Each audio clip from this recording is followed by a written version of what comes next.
ಎಲ್ಲರಿಗೂ ನಮಸ್ತೆ. ಹೇಗಿದ್ದೀರಾ? ಇವತ್ತು ನೀವು ಕೇಳಿರೋ ಎಂಬ್ರಾಯ್ಡ್ರಿ ಬೇಸಿಕ್ನ ನಾನು ಹೇಳ್ಕೊಡ್ತಾ ಇದ್ದೀನಿ. ನಾನು ಹೇಗೆ ಕಲ್ತ್ನೋ ಅದೇ ರೀತಿ ನಿಮಗೂ ಹೇಳ್ಕೊಡೋಣ ಅಂತ ಇದ್ದೀನಿ. ಬನ್ನಿ ಹಾಗಾದರೆ. ಈಗ ಫಸ್ಟಿಗೆ ನಾನು ಒಂದು ಶೀಟ್ನ ತೊಗೊಂಡಿದ್ದೀನಿ, ಅಂದರೆ ಒಂದು ಪೇಪರ್ನ ತೊಗೊಂಡಿದ್ದೀನಿ. ಪೇಪರ್ ಏನಕ್ಕೆ ಅಂದರೆ ನಾನು ಫಸ್ಟು ಪೇಪರಲ್ಲೇ ಕಲ್ತಿದ್ದು. ಯಾಕೆ ಅಂದರೆ ಪೇಪರಲ್ಲಿ ನೀವು ಮಾಡಿದಾಗ ನಿಮಗೆ ಬ್ಯಾಲೆನ್ಸಿಂಗು ಹೇಗೆ, ಯಾವ ರೀತಿ ಟರ್ನ್ ಮಾಡಿದ್ರೆ ಹೇಗೆ ಬರುತ್ತೆ ಅಂತ ಗೊತ್ತಾಗುತ್ತೆ. ನೋಡಿ, ಈಗ ನಾನು 0 ಇಟ್ಕೊಂಡಿದ್ದೀನಿ. ನಿಮಗೆ ಕಾಣಿಸ್ತಿರ್ಬೋದು ನೋಡಿ, ಝೀರೋಗೆ ಇಟ್ಕೊಂಡಿದ್ದೀನಿ. ಝೀರೋ ಅಲ್ಲಿ ಜಸ್ಟ್ ನಾವು ಮಿಷಿನ್ ರನ್ ಮಾಡಿದ್ರೆ ಝೀರೋಲ್ಲಿ ಇಟ್ಕೊಂಡು ಹೇಗೆ ಬರುತ್ತೆ ಅಂತ ನಿಮಗೆ ತೋರಿಸ್ತೀನಿ. ನೋಡಿ, ಈಗ ಮಿಷಿನ್ ರನ್ ಮಾಡ್ತೀನಿ ನಾನು.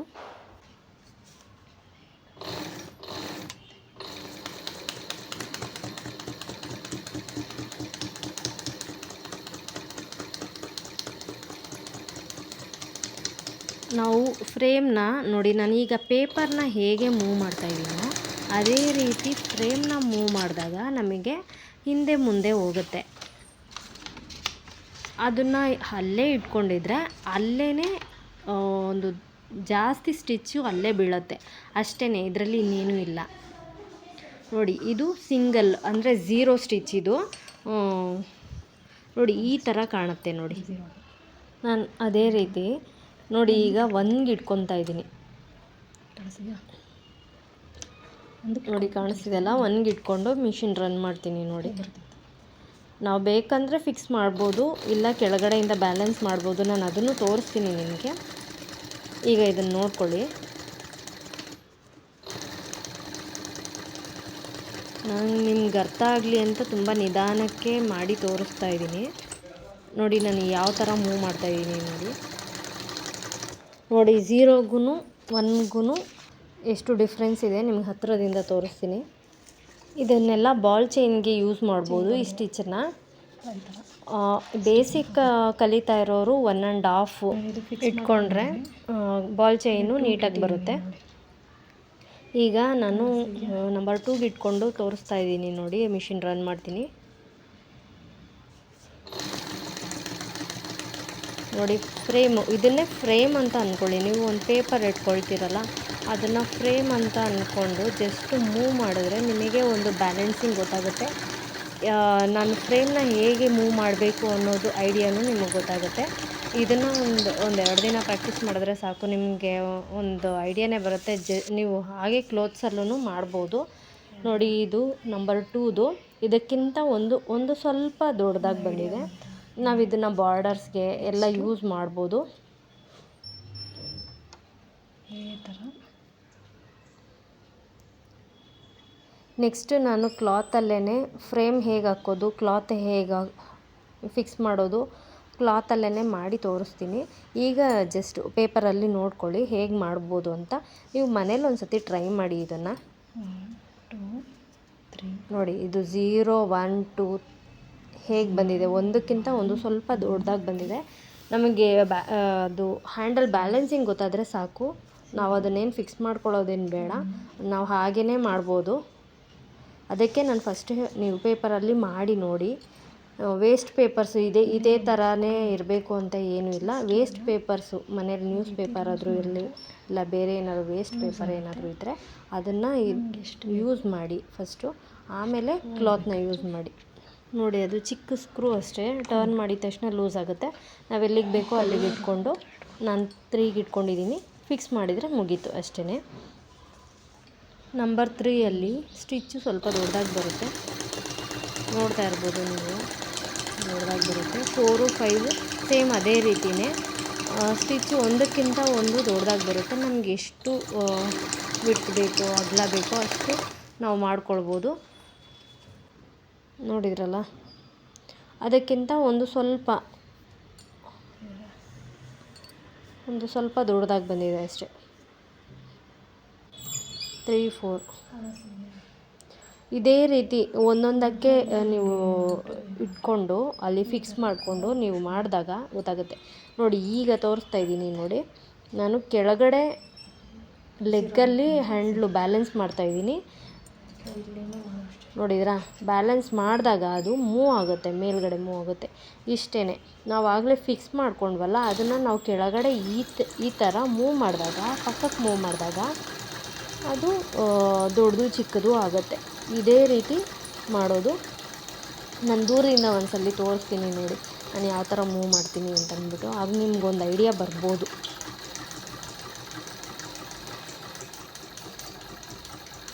ನೋಡಿ, ಆ ಶೀಟ್ನು ನೋಡಿ ಹಾಗೆ ಟರ್ನ್ ಮಾಡಬೇಕು.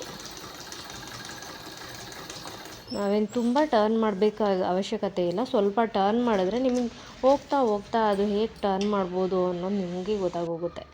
ನೋಡಿ, ಇನ್ನೊಂದು ಡಿಸೈನ್ ಮಾಡಿದ್ದೆ, ಇದು ವಿಡಿಯೋ ರೆಕಾರ್ಡ್ ಆಗಿಲ್ಲ.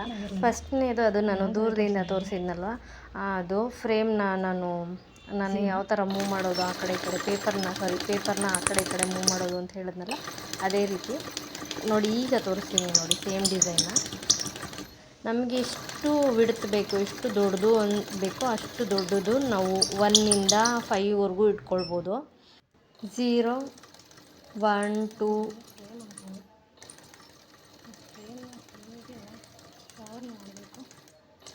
ಮತ್ತು 1, 0, 0, 1, 2, 1, 0, 0, 1, 2, 1, 0, 0, 1, 2, 1, 0. ಸೇಮ್ ಇದೇ ಪ್ರಾಸೆಸ್ ಅಷ್ಟೇ. ನೋಡಿ, ಇದನ್ನು ನಾವು ಬಾರ್ಡರ್ಗೆಲ್ಲ ಈ ಡಿಸೈನ್ನ ಯೂಸ್ ಮಾಡ್ಬೋದು. ಇದ್ರ ಮೇಲೆ ನಾವು ಎಕ್ಸ್ಟ್ರಾ ಡಿಸೈನ್ಸ್ನ ಎಲ್ಲ ಯೂಸ್ ಮಾಡ್ಬೋದು. ಇದೇ ಬೇಸಿಕ್ಕು ಅಷ್ಟೇ. ಎಂಬ್ರಾಯ್ಡ್ರಿಯಲ್ಲಿ ಇದೇನು ನಾನು ತೋರಿಸ್ತಾ ಇದ್ದೀನೋ ಈ ಡಿಸೈನ್ಗಳೇ ಬೇಸಿಕ್ಕು. ಇದನ್ನು ಬಾರ್ಡರ್ಸ್ಗೆ, ಇದ್ರ ಮೇಲೆ ಎಕ್ಸ್ಟ್ರಾ ಡಿಸೈನ್ಸ್ಗೆ ಎಲ್ಲನೂ ಯೂಸ್ ಮಾಡ್ಕೊಳ್ಬೋದು. ಸೇಮ್ ಇದೇ ರೀತಿ ಇನ್ನೂ ದೊಡ್ಡದಾಗಿ ವಿಡ್ತ್ ಬೇಕು ಅಂದರೆ ವಿಡ್ತ್ ಮಾಡ್ಕೊಳ್ಬೋದು. ಇನ್ನೂ ಚಿಕ್ಕದು ಬೇಕು ಅಂದರೆ ಚಿಕ್ಕದು ಮಾಡ್ಕೊಳ್ಬೋದು. ನೋಡಿ, ಈಗ ನಾನು ಜಿಗ್ಜಾಗ್ ಟೈಪ್ ತೋರಿಸ್ತಾ ಇದ್ದೀನಿ. ಈಗ ಇದನ್ನೇ ಪೇಪರ್ನೇ ನೋಡಿ ನಾನು ಹೇಗೆ ಟರ್ನ್ ಮಾಡ್ತಾಯಿದ್ದೀನಿ ಅಂತ. ಸೇಮ್ ಫ್ರೇಮಲ್ಲೂ ಅಷ್ಟೇ ಇದೇ ರೀತಿ ಟರ್ನ್ ಮಾಡ್ಬೋದು. ಬಟ್ ಫ್ರೇಮ್ ಹಾಕಿ ತೋರಿಸಿದಾಗ ನಿಮಗೆ ಅಷ್ಟು ಕ್ಲಿಯರಾಗಿ ಗೊತ್ತಾಗಲ್ಲ. ಪೇಪರಲ್ಲಿ ನೋಡಿ ನೀವು ಈಸಿಯಾಗಿ ರೆಕಗ್ನೈಸ್ ಮಾಡ್ಬೋದು ಹೇಗೆ ನಾನು ಟರ್ನ್ ಮಾಡ್ತಾಯಿದ್ದೀನಿ ಅಂತಂದ್ಬಿಟ್ಟು. ಜಿಗ್ಜಾಗೆಲ್ಲ ಎಷ್ಟು ಕ್ಲೀನಾಗಿ ಬರ್ತಾಯಿದೆ ಅಂತ. ನಾನು ಇದನ್ನು 2ಅಲ್ಲಿ ಇಟ್ಕೊಂಡು ಮಾಡ್ತಾಯಿದ್ದೀನಿ ನೋಡಿ ಜಿಗ್ಜಾಗ್ ಎಷ್ಟು ಚೆನ್ನಾಗಿ ಬಂದಿದೆ ಅಂತ. ಸೇಮ್ ಇದೇ ಥರ ಈ ಡಿಸೈನ್ ಮೇಲೂ ನೀವು ಎಕ್ಸ್ಟ್ರಾ ಡಿಸೈನ್ಸ್ ಏನಾದರೂ ಬೇಕು ಅಂದರೆ ಮಾಡ್ಕೊಳ್ಬೋದು. ಈಗ ಲೀಫು, ಬೇರೆ ಓವೆಲ್ ಶೇಪು ಆ ಥರದ್ದೇ ತೋರಿಸ್ತಾ ಇದ್ದೀನಿ ನೋಡಿ. ನಾನು ಇದನ್ನು ಸ್ಟಾರ್ಟಿಂಗಲ್ಲಿ ನಾನು ಶಾರ್ಪ್ ಇಟ್ಕೊಂಡಿಲ್ಲ. ಸ್ಟಾರ್ಟಿಂಗಲ್ಲಿ ಸ್ವಲ್ಪ ನಾನು ದಪ್ಪ ಇಟ್ಕೊಂಡಿದ್ದೀನಿ. 2ಇಂದ ಸ್ಟಾರ್ಟ್ ಮಾಡಿದ್ದೀನಿ.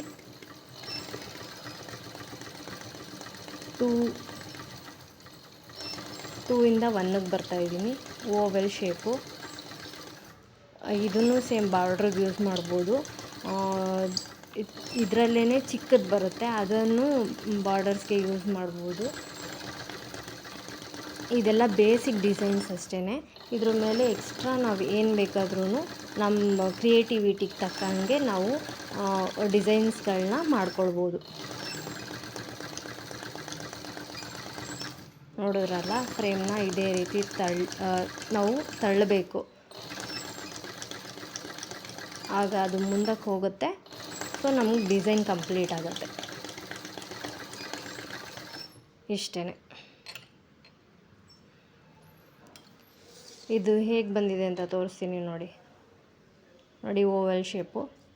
ಈಗ ಇದರಲ್ಲೇ ನಾನು ಚಿಕ್ಕದು ಶೇಪ್ ತೋರಿಸ್ತಾ ಇದ್ದೀನಿ ನೋಡಿ. ಸ್ವಲ್ಪ ಚಿಕ್ಕದಾಗಿ ಮಾಡ್ತಾಯಿದ್ದೀನಿ. ಇದನ್ನು ಸ್ವಲ್ಪ ರೌಂಡ್ ಶೇಪಲ್ಲಿ ಮಾಡ್ತಾಯಿದ್ದೀನಿ. ಇದನ್ನು ನಾನು ಬಾರ್ಡ್ರಿಗೆ ಯೂಸ್ ಮಾಡ್ಕೊಳ್ಬೋದು. ಕಂಪ್ಲೀಟ್ ಆದಮೇಲೆ, ಡಿಸೈನ್ ಕಂಪ್ಲೀಟ್ ಆದಮೇಲೆ ತೋರಿಸ್ತೀನಿ ನೋಡಿ. ನಾನು ಜಸ್ಟು 0, 1, 0, 1 ಅಷ್ಟೇ ನಾನು ಇಟ್ಕೊಳ್ತಾ ಇರೋದು ನೋಡಿ. ತುಂಬ ಚಿಕ್ಕದಾಗಿ ಮಾಡ್ತಾಯಿದ್ದೀನಿ. 0, 1, 0, 0, 1, 0, 0, 1, 0, 0, 1, 0, 0, 1, 0. ನಿಮಗೆ ಅರ್ಥ ಆಯಿತು ಅಂತ ಅಂದ್ಕೊಂಡಿದ್ದೀನಿ.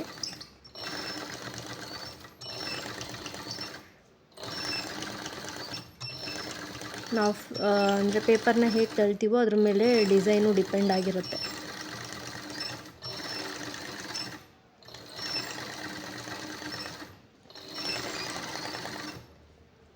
ನೋಡಿ ಈಗ ಆಗಿದೆ, ಇದನ್ನು ತೋರಿಸ್ತೀನಿ ನೋಡಿ. ನೋಡಿ ಮಣಿ ಥರ ಬಂದಿದೆ, ಇದು ಚಿಕ್ಕ ಚಿಕ್ಕ ಬಿಡ್ಸ್ ಥರ ಅನ್ನಿಸ್ತಾ ಇದೆ. ಇದನ್ನು ನಾವು ಬಾರ್ಡರ್ಸ್ಗೆ ಎಲ್ಲ ಯೂಸ್ ಮಾಡ್ಕೊಬೋದು. ಇದ್ರ ಮೇಲೆ ಪಕ್ಕದಲ್ಲಿ ಬಾಲ್ ಚೈನ್ ಆಗಲಿ ಇಲ್ಲ ಸ್ಟೋನ್ ಚೈನ್ ಆಗಲಿ ಹಾಕ್ಕೊಂಡು ಡಿಸೈನ್ನ ಕಂಪ್ಲೀಟ್ ಮಾಡ್ಕೊಬೋದು. ಈಗ ನೋಡಿ ಇನ್ನೊಂದು ಡಿಸೈನ್ ಹಾಕಿ ನಿಮಗೆ ತೋರಿಸ್ಬಿಡ್ತೀನಿ. ಫ್ರೇಮ್ನ ಈ ರೀತಿ ಟರ್ನ್ ಮಾಡಬೇಕು, ಲೆಫ್ಟು ರೈಟು. ಇದು ಸ್ನೇಕ್ ಡಿಸೈನು ನಾವೇನಾದರೂ ಮಾಡೋದಿದ್ರೆ ಮಧ್ಯದಲ್ಲಿ ನಾವು ಗ್ಯಾಪ್ ಫಿಲ್ ಮಾಡ್ಕೊಬೋದು ಬೇರೆ ಡಿಸೈನ್ಗಳನ್ನ ಕೊಟ್ಟು. ನೋಡಿದ್ರಲ್ಲ, ನೋಡಿ ಇಷ್ಟೇ. ನಾವು ಫ್ರೇಮ್ನ ಹೇಗೆ ಯಾವ ರೀತಿ ಟರ್ನ್ ಮಾಡಬೇಕು ಅನ್ನೋದನ್ನು ಫಸ್ಟ್ ಕಲ್ತ್ಕೊಬೇಕು, ಬ್ಯಾಲೆನ್ಸಿಂಗ್ ಕಲ್ತ್ಕೊಬೇಕು.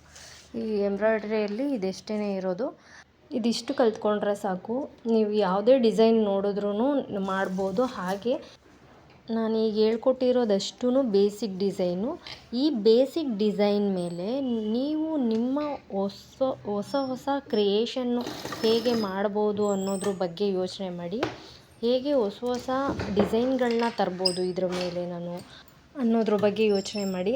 ಹಾಗೆ ನಾನು ಸೇಮ್ ಅದೇ ಸ್ನೇಕ್ ಡಿಸೈನ್ ಏನು ತೋರಿಸಿದ್ನೋ ಅದನ್ನೇ ಫುಲ್ಲು ನಾನು 4ಗೆ ಇಟ್ಕೊಂಡು ತೋರಿಸಿದ್ದೀನಿ. ನೋಡಿ, ಇದು ತುಂಬ ದೊಡ್ಡದಾಯಿತು. ಇಷ್ಟೊಂದು ದೊಡ್ಡದೆಲ್ಲ ಯಾರು ಯೂಸ್ ಮಾಡಲ್ಲ. ಇರಲಿ, ನಾನು ತೋರಿಸ್ತಾ ಇದ್ದೀನಿ ಅಷ್ಟೇ, ಹೇಗೆ ಬರ್ಬೋದು. ತುಂಬ ದೊಡ್ಡದು ಹಾಕಿದ್ರೆ ಹೇಗೆ ಬರ್ಬೋದು, ಚಿಕ್ಕದು ಹಾಕಿದ್ರೆ ಹೇಗೆ ಬರ್ಬೋದು ಅಂತ ನಿಮಗೊಂದು ಐಡಿಯಾ ಬರಲಿ ಅಂತ ಅಷ್ಟೇ. ನೋಡಿ, ಇದು ಹೇಗೆ ಕಾಣಿಸ್ತಾ ಇದೆ ನೋಡಿ, ಇಷ್ಟು ದೊಡ್ಡದಾಗಿ ಕಾಣಿಸ್ತಾ ಇದೆ. ಹೀಗೆ ನೀವು ಮನೇಲಿ ಪ್ರಾಕ್ಟೀಸ್ ಮಾಡಿ. ನಾನು ನೆಕ್ಸ್ಟ್ ವಿಡಿಯೋಲಿ ಇನ್ನೂ ತುಂಬ ಬೇಸಿಕ್ ಡಿಸೈನ್ಸ್ನ ತೋರಿಸ್ತೀನಿ.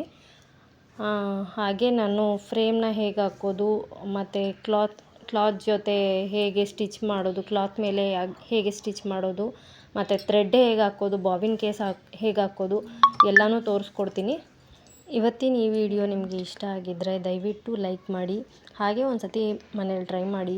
ಇಷ್ಟ ಆದರೆ ಲೈಕ್ ಮಾಡಿ, ಏನು ಅನ್ನಿಸ್ತು ಅಂತ ಕಮೆಂಟ್ ಮಾಡಿ. Thank you for your support.